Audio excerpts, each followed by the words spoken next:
Kingdom Living Temple, it's all in your mental. Time to assemble, it's all fundamental. Check your credentials, everything's essential. Come as you are, the Lord's never judgmental.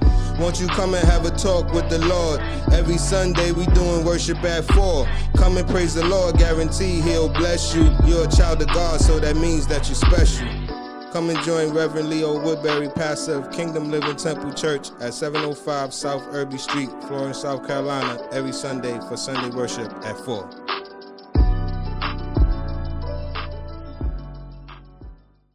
Hi, I'm Leo. And I'm Larry. And welcome to the Leo and Larry Show, where we talk about a variety of issues that are interesting to you and that can help you know more and to go more positive places. How you been doing, Larry? I'm well. How's your week been? And it's heard great. You did some travel. Yeah, great, fantastic. Been to the nation capital, visited the National African American Museum, recommended to everybody. And it just, basically deals with a whole lot of issues, just like we're doing today. But I asked you about that because I was there a week before you were there. I was there 4th of July weekend. And I asked my wife on the way back, because I took two of my grandkids there. And I asked my wife, does it seem like to you that it's been kind of diluted? Absolutely. That it's kind of been made palatable to other people. And because that's kind of, it's got great exhibits. It's an amazing, man. I went twice while I was there, 4th of July weekend, which was about a little bit more than a week ago. And I was impressed with the exhibits. The exhibits were amazing. But I couldn't help come away thinking, it seems like it's been bleached, especially when I went into the gift shop. I don't know if you had a chance to go into the gift shop. Didn't get a chance to go. I went into the gift shop. We did the first 4 floors, the top 4 floors, the first trip and the first day. And then we came back the next day and we did the from 1400 to present, which was in the basement. And the exhibits were, like I said, absolutely amazing. Just for somebody to compile that much information into one place about the African American experience is amazing. I look forward to what's going to happen in Charleston, South Carolina, with the International African American Museum that's being built down there. That I think it's the first of next year. Right. So I was excited, and I was absolutely excited because I had my 12-year-old grandson and my 15-year-old granddaughter, and they got to share that experience with us. But it is, to me, it seemed like, and I know my young kids are not going to understand what you and I are talking about when we talk about being bleached. And not going into the kind of detail that we would like to see them go into in talking about the African American experience. And so hopefully, it works out. And there were probably as many white folk at the museum. Oh, absolutely. As there were, if not more in some cases. One more day, when I was than there were black folk at the museum. But the experience, and it's taken me, it's been over 3 years now, over 3 years. It's taken me that long to actually get there to see it. What do you think? That was my second visit, and I think what would be really great if they had like a lecture series or something, so that they can show the connectiveness of us, of our experience in being in the United States of America. So, for example, if you want to talk about Black nationalism, the connection between Martin Delany, who is often left out. We hear about Frederick Douglass all the time in his newspaper, the North Star, but people don't realize that half of that paper was owned by Martin Delany.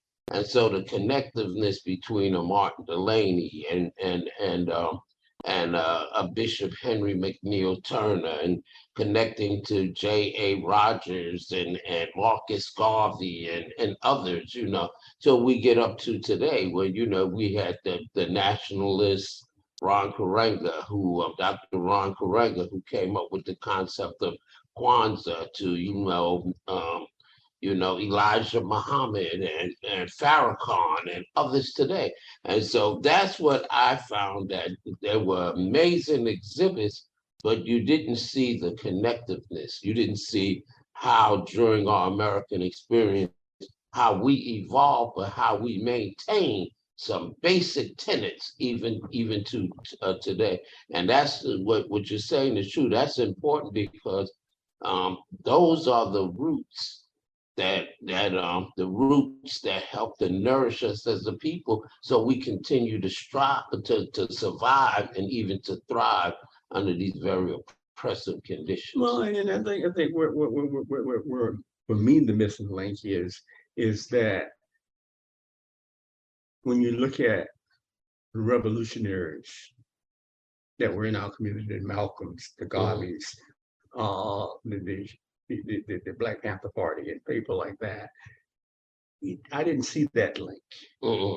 I did, and maybe I missed it, but I didn't see that link. I didn't see the fact that there were two sides to that story. There was Martin Luther King's side to that story, and then there was Malcolm X's side to that story. And both of those fed on each other to make the progress, the little progress that we've made in this country. They actually fed on each other to make that progress. And we need to acknowledge that. And also we need to acknowledge the authenticity of our leaders. And when I say authenticity, I mean, Martin died poor. Malcolm died without even owning a house. And so this whole idea of building wealth through climbing on the backs of Blacks and poor people, as we have today, is a challenge. And it's a challenge for me, because I see so many gullible Black folk buying into the propaganda that I'm going to set you free, but first let me go out and buy this Mercedes, Right. or let me buy this house in Charleston, or let me do whatever I need to do for me and my family, and then I'll get back to you. And that's a challenge for me, because I go back and I listen to Gil Scott-Heron, and I listen to some of those guys who talked about the revolution and the revolution not being televised. And I actually, when I look back in perspective, I find that Gil Scott was wrong. The revolution is being televised. Nobody's listening. It's not that it's not being televised. It's being televised every day. But we're so quick to believe. And this is one of the reasons why Trump was able to beat Hillary in 2016. Because we are so easily to believe whatever propaganda or whatever slander is thrown out there. Black folk didn't turn out in massive number for Hillary because Trump had labeled her a crook and said that she needed to be locked up. And so people stopped listening to her message and start listening to what Trump and the Republican Party was saying about her on Facebook and on social media and other media outlets. And the challenge came out that they stayed home. They didn't turn out in the numbers that they turned out for Barack Obama. They turned out in a much lower number. Barack Obama, I think, had a personal agenda, so he didn't pretty much push it as hard as he could have pushed it either. Because he was, at the end of the day, I don't think he was very fond of Hillary either. No, he was, and I know his handlers weren't. He was more center right than progressive. And you raised a couple of good points, and that actually we could see in Florence and we could see throughout the country. And one is, and I remember my father saying this, he said, they don't kill leaders anymore because they figured out that if you assassinate a bona fide leader, that person doesn't really die, they become a martyr, and they always have followers. So he said what they have perfected is the art of slandering leaders, because people are not perceptive enough to say, well, these ideas were great, these accomplishments were successful, but instead they tend to throw out everything that individual is about. And he would say, rather than martyrdom, that it's about slander and discrediting people now. That's And what, if you add to slander and discrediting and buying, mhm, then you have the full force that at some of these black leaders, Jesse Jackson, for instance, at their peak, they were taking in 80, 90 million dollars a year mhm, in revenue. Who were they getting this money from? They were getting this money from corporate America. There's a discussion at some point where Jesse Jackson was in a meeting and Augustus Coors, who owned the, I mean, not Augustus Coors, August Bush, who owns of course. who owns the Bush Brewery, Mhm, who did own the Bush Brewery. They sold it recently in the last few years. But they say they sitting around there talking about what would happen to Jesse's family mhm, if Jesse was no longer here, mhm, because Jesse wasn't technically supposed to be a rich man himself. So mhm, what would happen to Jesse's family? And so they came up with a plan in a room that said, we're gonna give Jesse's son a distributorship, a Budweiser distributorship. mhm, And they did in Detroit give Jesse Jackson's son in Chicago, I'm sorry, they gave him a distributorship, which means that the family is going to be financially secure for the rest of their life. And so it's a situation where Reverend Woodbury and Leo, it's a situation where we don't know who our friends and who our enemies are. mhm, We used to be able to judge them by color. mhm, And then Martin Luther King came up with this content of character thing. And so we started to try to judge people by the content of their character. But we are finding that in our community, in Florence, in South Carolina, and across the nation, that some of these people have no character. Some of these people just basically are spending their time, their energy, and their resources trying to control the Black masses so that the Black masses don't make a move mhm, towards progress. I mean, we look at Florence as a classic example. There's a discussion, and I had this discussion with someone earlier this morning that said, look, how do you live in a community? And you and I live in this community where for 50 years, Northeast Florence and Florence has not seen any investment, any major investment by the city of Florence. no community development. No community development. Their idea of community development is to add some addition to the park. Mhm, What I call the equivalent of putting a Band-Aid on cancer. mhm, And so they have not went into our communities and said, okay, how can I make life better for you? Not just safer, which they're doing a poor job of because we have so many shootings every weekend. So they're doing a terrible job of that. Not just from a standpoint of being safer, but how can I make the community better for you in terms of your development and from an economic standpoint and from a social standpoint? How can I make this community better for you? Am I creating the kind of jobs in this community that are going to move this community forward?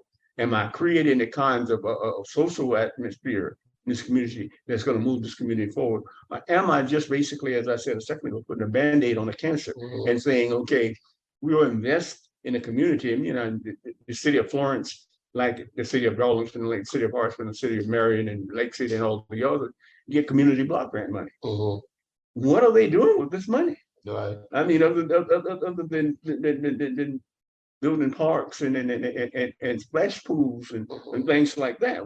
The question becomes, what are they doing with this money and how they're using government money Mhm, to move this community forward? I mean, the last business that came in here, the chicken plant, let's be fair.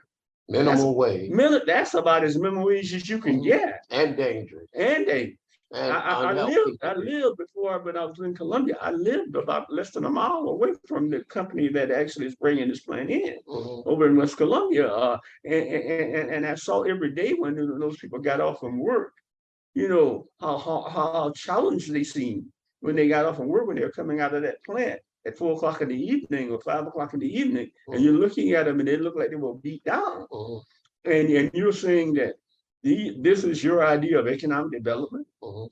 Well, see, you said your idea, and you talked about leadership, and so I did a piece years ago. It actually ran in the community time. Was called the Crisis of Black Leadership. And when you look at past leadership, authentic leadership, the kind of true leadership that changed the conditions in our communities and the plight of Black people in general, and actually changed what went on in America and was a model for other countries to implement, because they saw the success and the progress in human rights, etc. When you look at that, you talk about Malcolm and you talked about Martin, and what you see is today is you see people who are leaders because of who they are connected to in terms of genetics and DNA, right? You have people who are leaders because they happen to be employed somewhere. We look at people who are leaders because of their celebrity status, but true leaders have a vision, and not just a general vision, but they have a platform, they have a strategy, they have a plan, they have specific long range and expansive goals that they want to be able to accomplish. And in addition to having a platform, program, vision, they have an actual following in the community.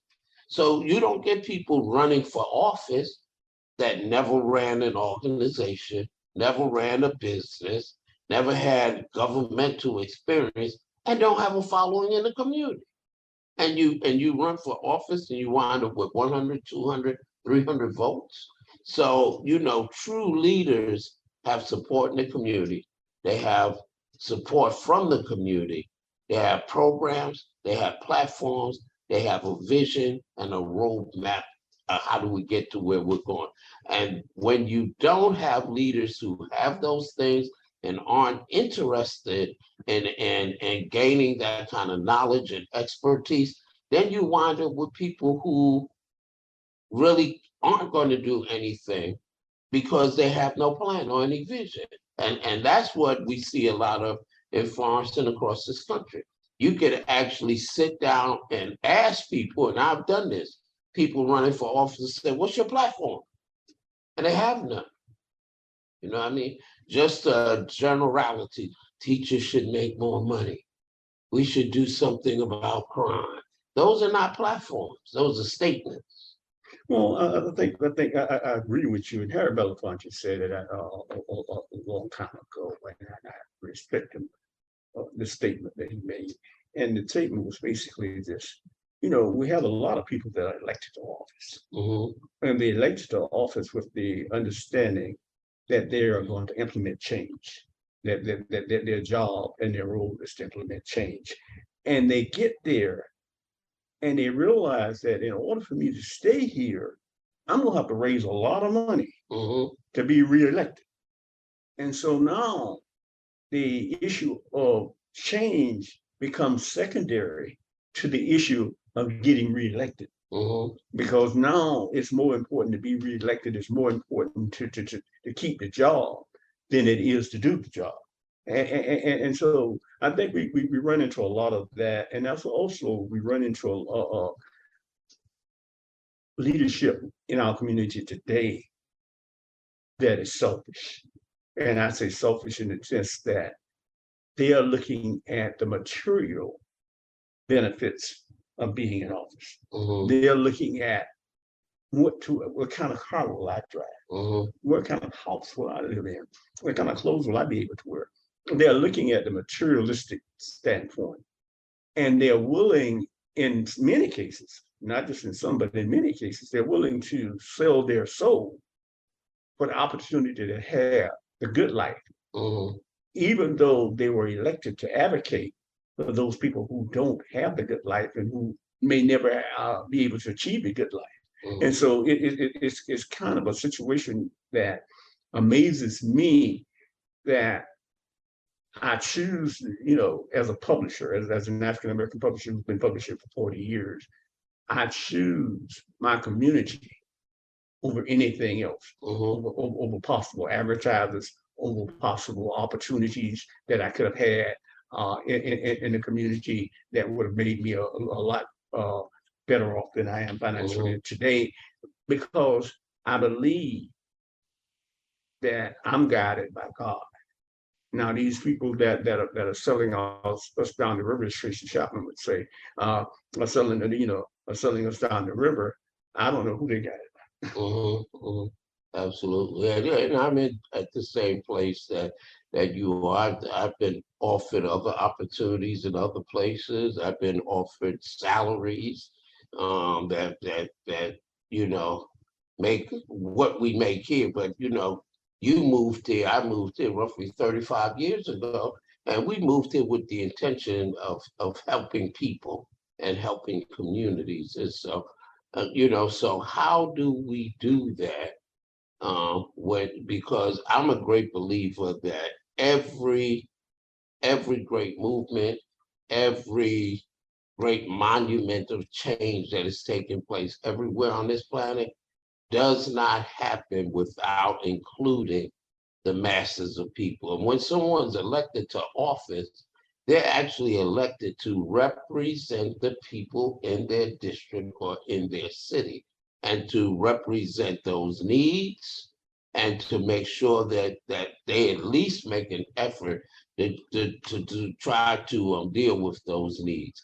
And so we just don't see a lot of that, not only here in Florence, but across the country. And so the thing that I found is that when everyday people are educated on an issue, then they will deal with that issue. And so what you talked about in terms of people don't know that they're not getting the information through the channels that most people access. I mean, if you look at ETV, if you listen to National Public Radio, if you go to C-SPAN, book notes, that kind of stuff, oh, you'll learn a lot. But you're not going to learn a lot on your local stations. You're not going to learn a lot in the majority newspapers about what's going on in your community and opportunities. And so it's very important that we educate people about what's going on. And that's why I really I'm excited about this show, the Leo and Larry show, and talking about some of the things we need to do.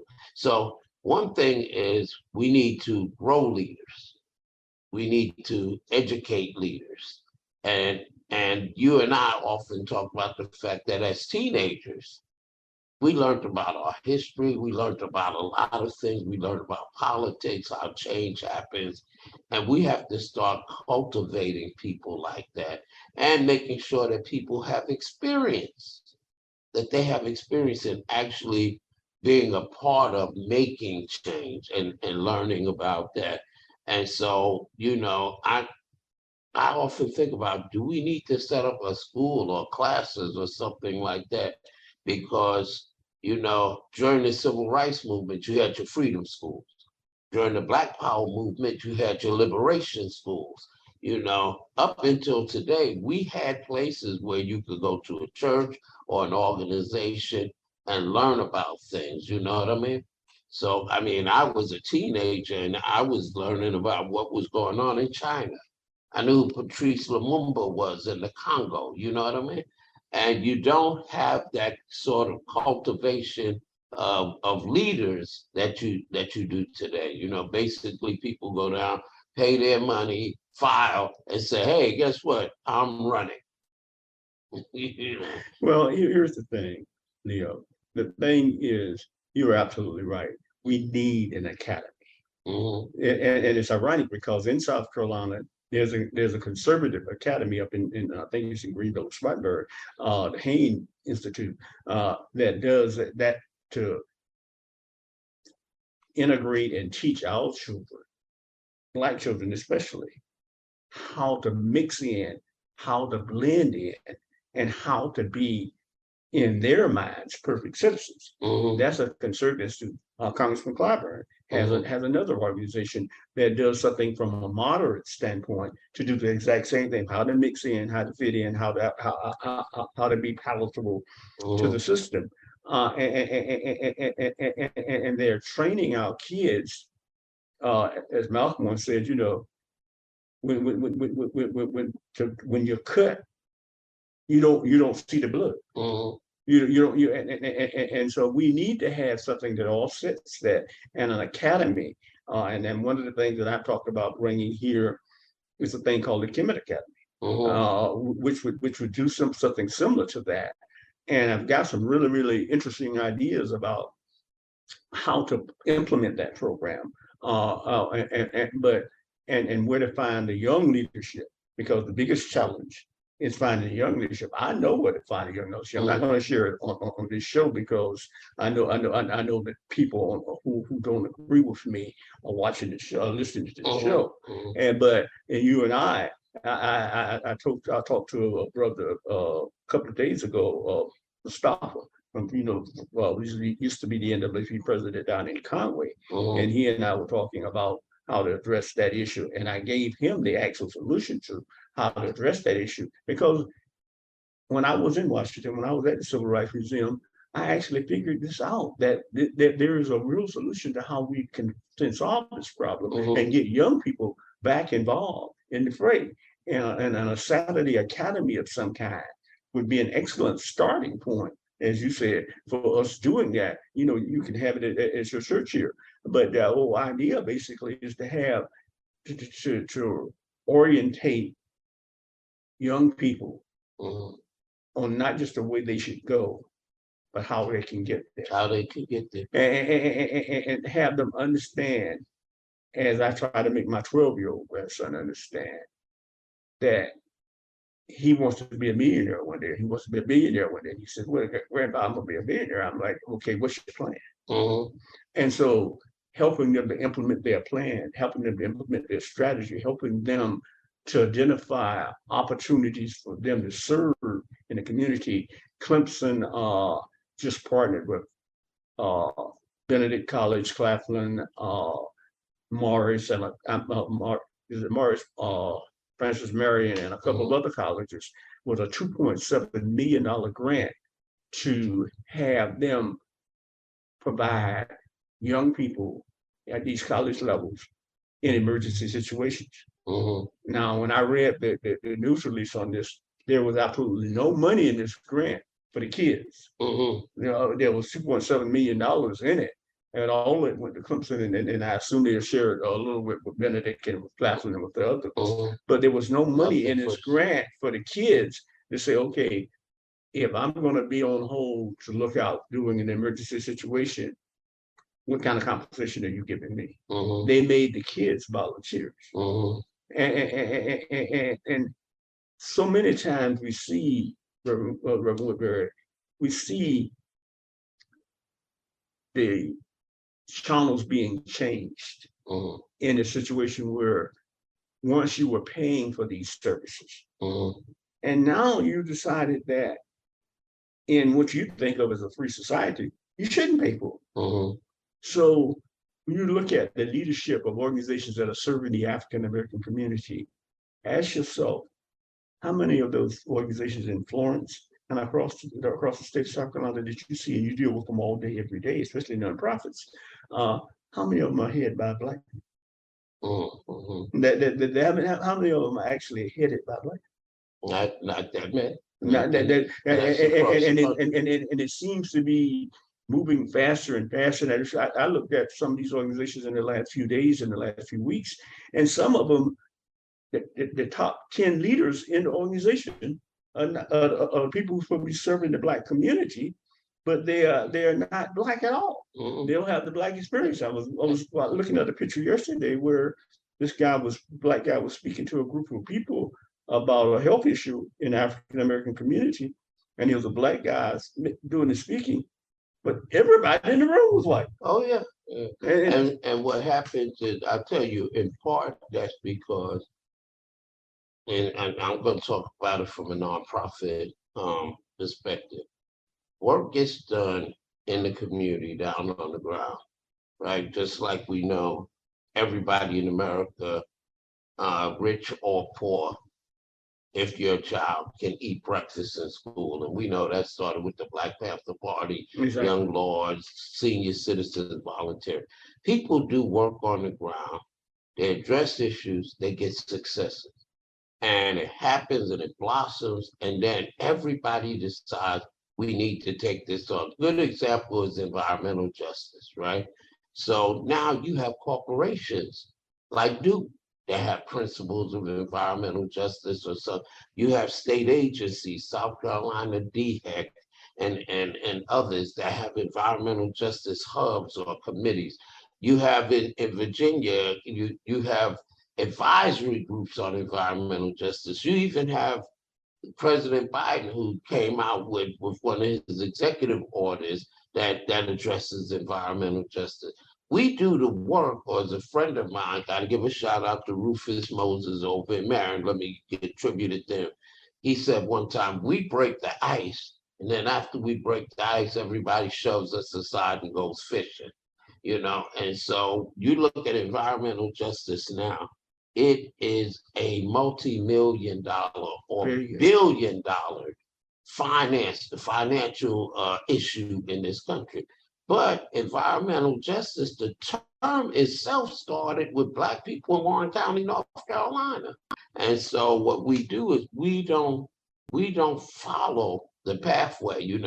We literally let people talk us into believing that we are not the experts, that this person with a degree, this white person, this larger organization, this scientist who does research is more of an expert on you around an issue that happens in your community daily. That you're the true expert. And so that's what happens with us. And we just continue to believe that other people's ice is colder than ours. And so I'm not sure it's in other people's ice that's colder than ours. Leo, I think to a large extent, we don't pool our resources. Oh, absolutely. In our community. That's a whole other thing. We don't pool our resources to combat these issues. So we end up consistently going to these other people and asking them for the resources to manage the programs that we want to manage in our community, that we know need managing in our community. And so nothing is given free. If I'm going to give you my money, you're going to have to take some direction that looks familiar to me or feels comfortable for me. And so at the end of the day, we lose control over the programs and the activities, whether it's feeding kids for breakfast, or whether it's feeding them for lunch, or whether it's making sure that they have after school programs that work for the community as a whole. If we're not funding these things, and I think that's where the Black community falls short in their involvement in this process, is if you got to ask somebody for funding, you got to bend to pretty much their will. If you don't have to ask anybody for funding, if you can say, okay, we can run after school program at this church without having federal, state, or local funding, then you're going to be better off. The kids are going to be better off because you're not going to have to bend to anybody's will. In case you need to discipline them in a distinct way, you have that opportunity. In case you want to set the hours in a different way, you have that opportunity. In case you want to use transportation to bring them to, you have that opportunity. Too many times, Black folk lend themselves to outside people because they're either, and I won't call it lazy, they don't take the time to develop the resources in that community. We have churches that raise millions of dollars every week. We have other organizations, the Divine Nine, who raise millions of dollars a year for programs in our community. So there is no shortage of resources in our community. There's a shortage of investment in our community. we are not investing back into our community. We don't want to fund our own And freedom. and It's okay. if you're gonna be free, you're gonna have to You have fund to fund your your own. own freedom. I agree with you And- 1,000%. And see, the same thing happens with businesses. And, you know, we have a lot of people in the African American community who show hostility to immigrants who come in and own businesses. Well, this is not anything new. Growing up as a child in Brooklyn, most of the businesses, you know, the grocery stores, the small grocery stores, the candy stores, the fruits and vegetable stands, they were owned primarily by Eastern European Jews, and then they left. Everyone like uses our community as a springboard to move up to another economic level. And so we look at it and we see, you know, we see Asians, you know, Koreans, Chinese, we see Indians, we see Pakistanis. We even see in some communities, we see Jamaicans and Haitians and people who speak Spanish languages, Mexican or Puerto Rican. And so what we don't realize is that people actually look at the financial business, the economic shortcomings in our communities, vacuums, and they just step into them. Because I often say to people, you know, I've been blessed to visit, you know, many places in this country. And usually when you see a business owned by an immigrant, they did not construct a commercial building from the ground up. They just move into vacant businesses that are boarded up in our community. And sometimes they buy them. And they buy them sometimes. And that's why I'm personally Mhm. so proud of Larry Ellaby Oh, yeah. and Northside Seafood. He's been there a long time. But he made the commitment Mhm. to be there. He's the only real African American business in that block, in that stretch of Oakland Avenue. Mhm. There are 3 convenience stores, I think, at least 3 convenience stores in that area, and all of them are owned by people outside of our community. Right. And Larry has made the commitment to be there and to deal with the challenges of being a businessman in a challenging community, in an underserved community. And I'm sure there are many. And so I want to make sure we get a shout out to him. Oh, yeah. And what he's been able to do and make it in terms of making investment in that particular community. And you're absolutely right. The challenge basically is what would happen if we would own those 3 stores on Oakland Avenue? Mhm. We would employ more black folks. We would create a personal wealth for ourselves. Mhm. We would be able to invest in the politicians and the leadership in Mhm. that community if we own the businesses in our community. It's Mhm. just that simple. Maybe 10 years ago, 5 or 10 years ago, I can't remember exactly what it was. Before Dollar General and before the 2 service stations down in Savannah Grove, Mhm. I went to my 2 sons and I said, look, let's open a convenience store in Savannah Grove. They said, well, okay, Dad, we can do that. And we got a liquor license, we got the beer and wine license, we got all the things that we needed to do. And as right as we were getting ready to open the store, my son said, well, you know, who's gonna work the store, Dad? Because I got a job and my brother got a job. And I said, well, I'm not working it. And so we ended up canceling the project. I had invested about several $1,000s in the project. And I pulled back because I had nobody to work the store that I could be dependable. So the other thing is getting staffing. Yeah, and staffing is a tremendous challenge right now. But getting staffing and getting people to buy into your legacy. Right. Our legacy is not to be workers. Mhm. Our legacy is to be entrepreneurs. Mhm. And we have to And remember a that. family legacy. And especially our family legacy. And everybody can't be those things. Some people are going to have to work in a manufacturing facility or some other type of facility. And I understand that.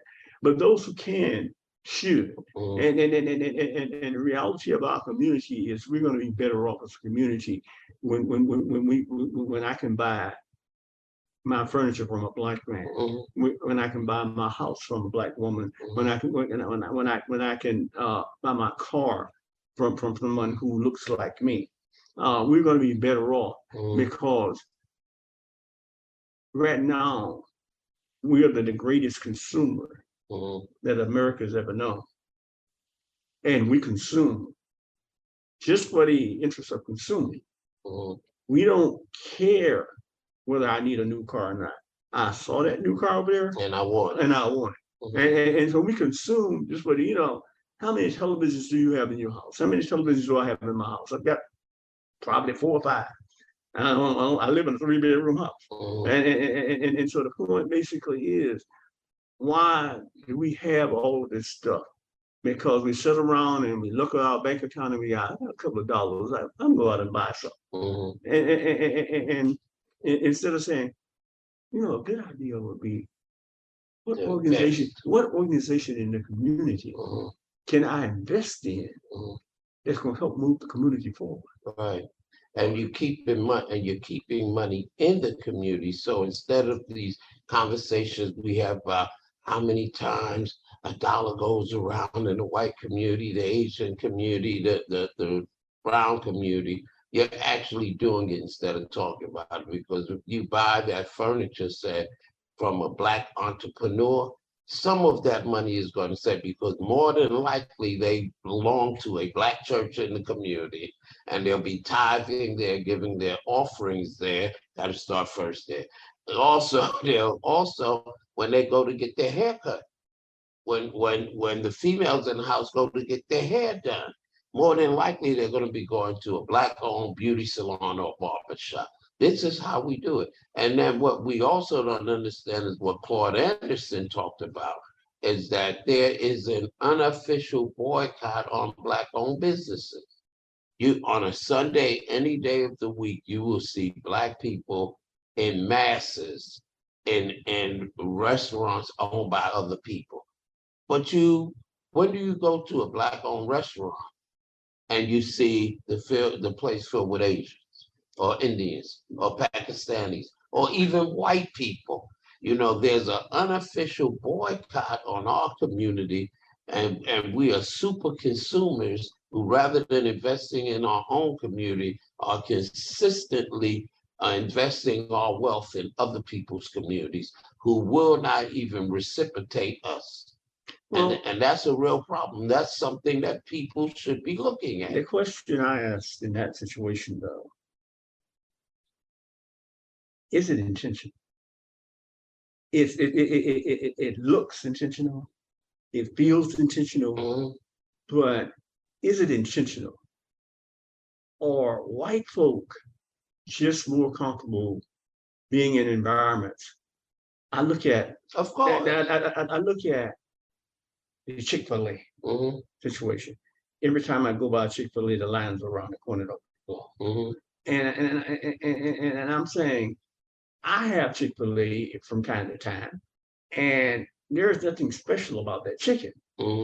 But there's a double line out at Magnolia Mall all day, every day, going to Chick-fil-A. And I was over there about dinner time a week or so ago, and by there, and we were going to go to Chick-fil-A, and we looked at the line and said, "Oh no, we got to go to Burger King," because it was just that simple.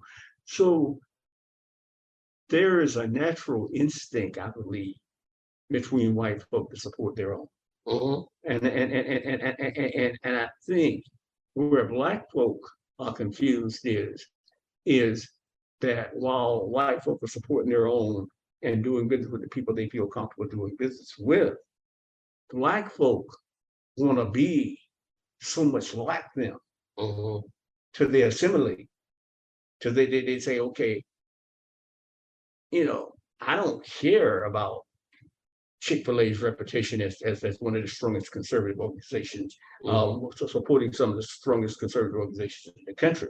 I don't care about that history. I care about they got good chicken, or that I see a lot of white people there, so it must be good. Must be good food. So it must be good food. And so they don't make the comparison. I got a brother up in Maryland that comes down here, several times a year, and he goes to Maurice Messenger's in Columbia.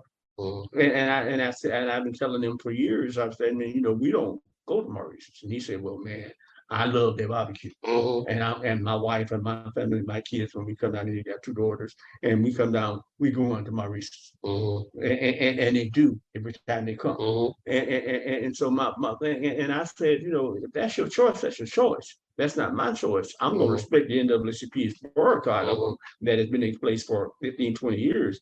I'm going to respect that. But a lot of time, Black folk, there's a Schoolhouse restaurant over in Stratton. There was a posting on Facebook the other day to this Black church said we were doing a fundraiser for the church, and we went to Schoolhouse Barbecue over in Stratton, Schoolhouse, whatever it is, I don't know what it's a barbecue restaurant, but and they showed a plate of food, and they said we had a great family time at that Schoolhouse restaurant over in Stratton. And I'm going, but you couldn't, because I thought when I first saw it, I thought, well, maybe it's Smoky, Holy Smokes, maybe it's Holy Smokes. And when I read it, I said, oh, no, it's not Holy Smokes. It's not a Black-owned restaurant. And we don't understand the relevance or the importance of supporting our own businesses. We do like somebody told me about a politician a while ago. They said, I don't like them. And we do that with people with restaurants. I don't like that person. I don't like that person. That person owns a dry cleaners. That person owns some type of business in our community. And people will go and say, well, I don't really like them. And it's not a question of whether you like them. If the food at the restaurant is quality food, if the service at the other business is quality service, why wouldn't you use them anyhow? Yeah, and even if the cost is slightly higher, why would you use them anyhow? Right, and then there's some things that make people feel comfortable.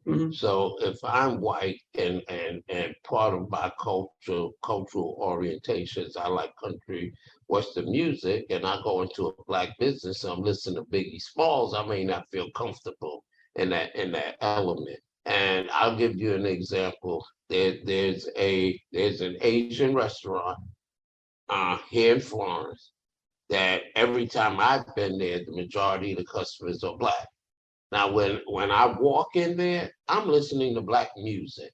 I walk in there, they're playing Mary J. Blige and the kind of stuff that have people who are Black, have them feeling comfortable and at home.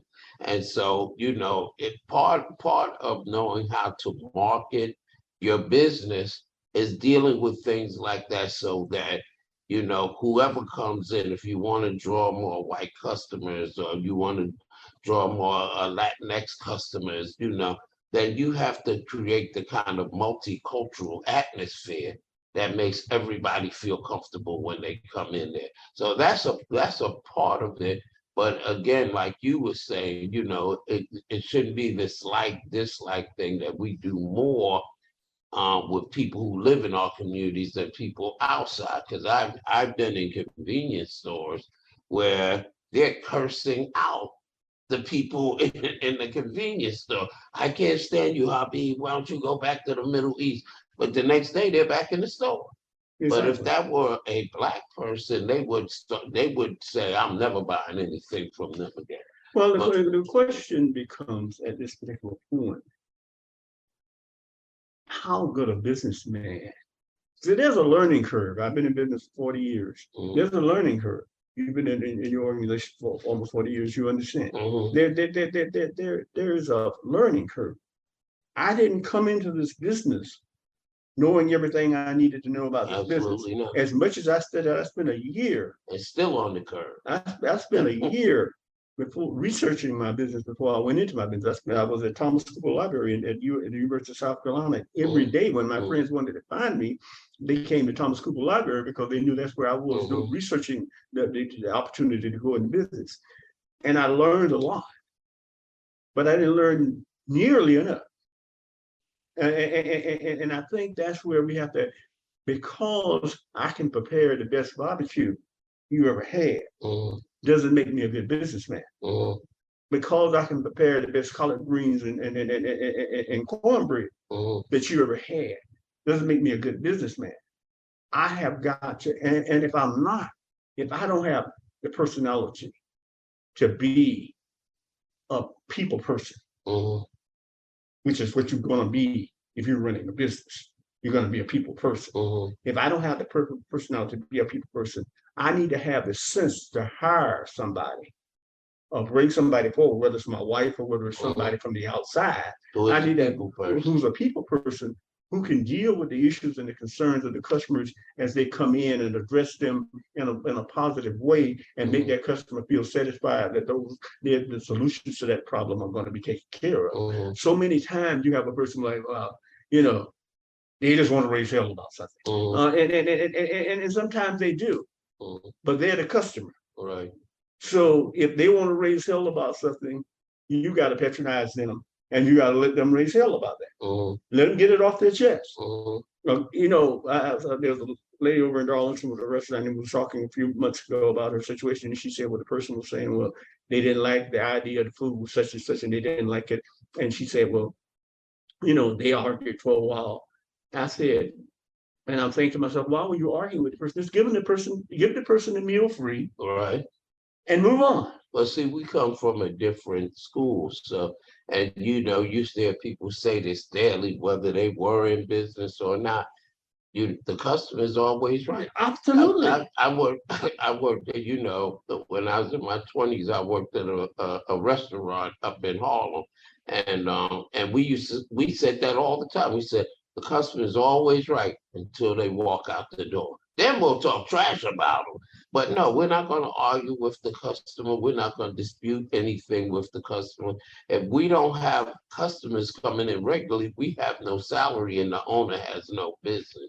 But I want to point out one thing is that all the stuff we talk about from Black leadership, elected officials, how we conduct business, how we address problems in our community, the one point of commonality throughout our entire discussion is planning.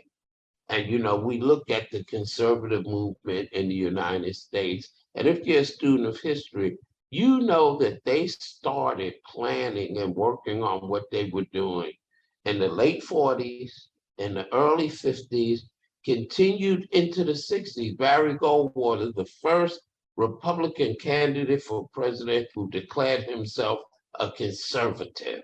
And so we have no short-term plans or strategy, much less long-term planning and strategy. And you know, we one of the things we shared with the Florence City Council, and this was over a year ago, maybe close to 2 years, we want to share with them what we call our community, economic, and environmental development plan. And for those who live in Florence, they already know the environmental piece. Yes, we've been working on that. Donated 100 trees that got planted in the city. The Sustainability and Resilience Advisory Board, we had a large part in doing that. The hydro panels, things like that. Now we're moving into the economic piece, but you got to have plans and you got to have strategic long-term planning. So we talked about the school. How do we make sure that there are jobs, not at the chicken plant, but there are jobs for the 21st century, that we have a trained, skilled labor pool that knows how to do things around automation, you know, internet technology, robotics, all of these things for the future, you know. And if we don't have a plan to lift our people up in terms of job skills and training and education, we're never going to get there. And so all of the things that's the one point that stood out to me, Larry, that we keep talking about the fact that we don't have any real planning, whether it's to educate future leaders, et cetera. We have no plans. We're just bouncing from one thing to another, tossed to and fro on every wind of doctrine. Two things. One, I was reading before I came in for this show, a Fitz News article For you who don't know, fits.com is a conservative website in South Carolina. And they were talking about how the Department of Education in the state of South Carolina has $2 billion plus the 500 million that I know of in unused funds that they will have for this year. Wow. That they had not allotted for this year. 2.5 billion. 2.5 billion. Now here's the challenge. Here's the interesting thing that happens. Google is in Charleston. Amazon is in Columbia. Facebook is in the state. So we have all these technology companies that are in the state of South Carolina. Why can't we take some of that $2.5 billion and send those who can be trained to some type of program that trains them to be able to work for Google or to work for Facebook or to work for Amazon and to work for technology companies that are going to be the cutting edge. You know, I saw an argument yesterday that was very, very interesting. And the argument was because I was concerned about AI, artificial intelligence. And I was concerned about AI, and I was especially concerned about the progress of AI, not in South Carolina, but across the nation and across the world, actually. And I realized something, that even though AI, Apple and Google and who knows else has perfected AI, there's one problem with AI that we hadn't thought about. What's that? Insurance. If you're going to drive an autonomous car and that car wrecks, who could be responsible for it? Technically, an autonomous car has no steering wheel, has no brakes that you can do yourself. You basically just a victim in that car. You're just riding in that car, and that car is taking you wherever you said for it to take you. But you have no control of this car at all. So, do I sue you when this car runs over my kid or runs over my cat or whatever? Or do I sue the car manufacturer? Do I sue the software company that created it? Who is getting sued? Congress hasn't prepared for AI. Right. So that there is really nothing that you can do, even though AI is here technically. Congress has absolutely no opportunity. Congress has absolutely no opportunity to say what AI is. So there's going to have to be an overhaul of internet, social media, and online rules and laws. Bitcoin is another one. Cash apps, etc. Where Congress is behind trying to figure out how do we regulate these things. You know. Well, what I mean? my position on Bitcoin is fairly simple.